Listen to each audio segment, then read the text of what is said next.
రైతు సోదరులకు నమస్కారం అండి. ఈ వీడియోలో మనం మొక్కజొన్న పంటలో వచ్చేటువంటి కత్తెర పురుగును ఏ విధంగా నివారించాలి అనే దాని గురించి తెలుసుకుందామండి.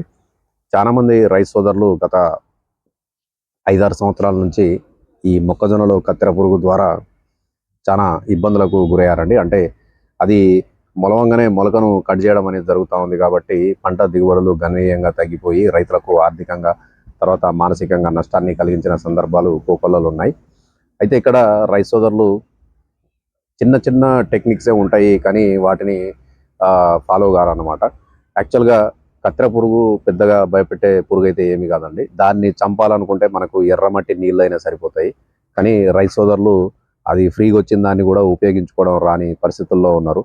అంతేందుకంటే ఇప్పుడు మేము కూడా మా మొక్కజొన్న చేనికి ఆ టెక్నిక్ తెలిసినా కానీ మేము కూడా వినియోగించిన సందర్భాలు లేవు.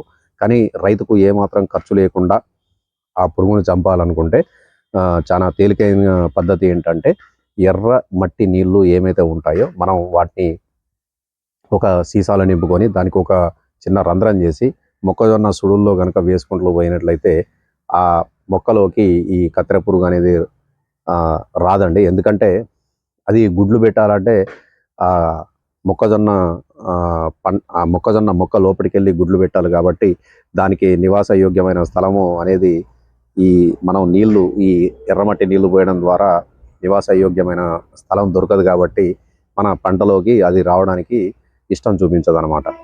ఇక అది సింపుల్గా మనం చేసుకోవాల్సిన పద్ధతి అండి.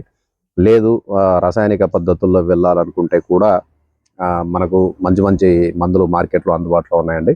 దాంట్లో మొదటగా వచ్చేసి సుదర్శన్ కంపెనీ వాళ్ళది సఫ్లెక్స్ అండి. దీంట్లో 3 రకాలైనటువంటి మందులు ఉంటాయి. ఈ మందును మీకు వరి పొలాల్లో ఉపయోగించవచ్చు అని చెప్పాను, మిరప పంటలో ఉపయోగించవచ్చు అని చెప్పాను. అదేవిధంగా మొక్కజొన్నలో కూడా దీన్ని ఉపయోగించుకోవచ్చండి. దీంట్లో వచ్చేసి 3 రకాల మందులు ఉంటాయి. ఒకటి క్లోరాంత్రనిలిప్రోర్ అంటే కొరాజన్ 0.45%, తర్వాత ఫిప్రోనిల్ 0.5 అంటే లిజెంట్ గుళికలు, తర్వాత ఎమమెక్టిన్ బెంజేట్ 0.18% అంటే ప్రొక్లైమ్. ఇట్లా 3 రకాల మందులు దీంట్లో కలిసి ఉంటాయండి. ఇది ఇసుక రూపంలో ఉంటుంది. దీన్ని ఏ విధంగా ఉపయోగించాలంటే ఈ మందును మనం 2 లేదా 3 బొచ్చల ఇసుకలో కలిపి ఒక థమ్సప్ సీసా, పెద్ద థమ్సప్ సీసా తీసుకొని ఆ థమ్సప్ సీసాలో ఈ ఇసుకతో కలిపిన మందును అందులో పోసి మనం థమ్సప్ సీసా మూతకు ఒక చిన్న బొక్క పెట్టి ఈ మందును కనుక మనం మొక్కజొన్న సుడుల్లో వేసుకుంటూ పోయినట్లయితే మనకు దగ్గరగా 30 రోజుల వరకు మన మొక్కజొన్న పంటలోకి కత్తెర పురుగు అనేది రాదండి. ఇక్కడ ఇంకొక ముఖ్యమైన విషయం గుర్తుంచుకోవాల్సింది ఏంటంటే ఈ మందు కనుక మనం సుడుల్లో వేసుకుంటూ పోయేటప్పుడు ఏదైనా చిన్న తప్పు దొర్లి మన భూమి మీద పడ్డా కానీ ఈ మందు పనిచేయడం అనేది జరుగుతుందండి. ఎందుకంటే ఈ కత్తెర పురుగు అనేది రెక్కల పురుగు రూపంలో రావచ్చు, లేదా ఈ గొంగలి పురుగు పాక్కుంటూ అయినా రావచ్చు, గొంగలి పురుగులాగా పాక్కుంటూ అయినా రావచ్చు అనమాట మన చేనులోకి. అలాంటప్పుడు ఈ మందు కనుక మన భూమి మీద పడి ఆ భూమి విషవంతం అయిందనుకోండి, అప్పుడు కత్తెర పురుగు అనేది మన పంట చేలోకి రావడానికి ఇష్టం చూపించదు అనమాట. ఇది తేలికైన పద్ధతే. కాకపోతే ఈ సఫ్లెక్స్ అనేది కొంచెం రైతులకు ధర అధికంగా ఉంటుంది కాబట్టి ఆలోచిస్తారు. కానీ ఈ మందు కనుక ధర విషయాన్ని పక్కన పెట్టి వాడుకున్నట్లయితే మనకు 30 రోజుల వరకు కత్తెర పురుగు బెడద లేకుండా ప్రశాంతంగా ఉండడానికి ఆస్కారం ఉందండి. ఇది వచ్చేసి కృషి రసాయనం వాళ్ళది మకేరా అండి. ఈ మందు గురించి నేను మిరప పంటలో ఉపయోగించవచ్చు అని చెప్పాను. అదే విధంగా వరి పొలంలో కూడా ఉపయోగించుకోవచ్చు అండి ఈ మందును. మరియు దీని ఇంకొక ప్రయోజనం ఏంటంటే మొక్కజొన్న పంటలో కూడా ఇది కత్తెర పురుగును సమర్థవంతంగా నిర్మూలిస్తుందండి. దీన్ని మనం 1 ఎకరానికి 17 ml ఉపయోగించాలండి. దీన్ని మనం 2 రకాలుగా ఉపయోగించుకోవచ్చు.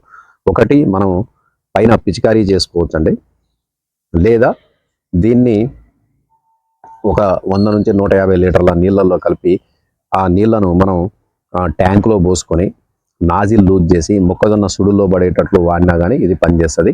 లేదా థమ్సప్ సీసాల్లో పోసుకొని కూడా మనం ఓపిక్గా మొక్కజొన్న సుడుల్లో వేసినా కానీ ఈ మందు సమర్థవంతంగా పనిచేయడం జరుగుతుంది.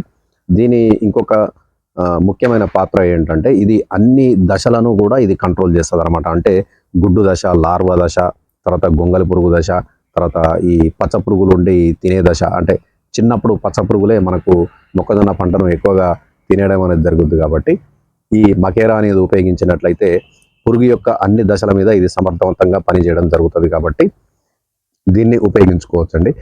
ఇంకా మనకు మార్కెట్లో ఈ ఎలక్టో అని, ఎక్స్పోనస్ అని, తర్వాత బ్రోఫ్రియా అని, ఇవి కొంచెము రేట్ అయిన మందులు అండి. కాకపోతే ఈ మందులు మనం ఉపయోగించినట్లయితే మనకు చాలా రోజుల వరకు కూడా మనం మందులు పిచికారీ చేయాల్సిన అవసరం ఉండదు.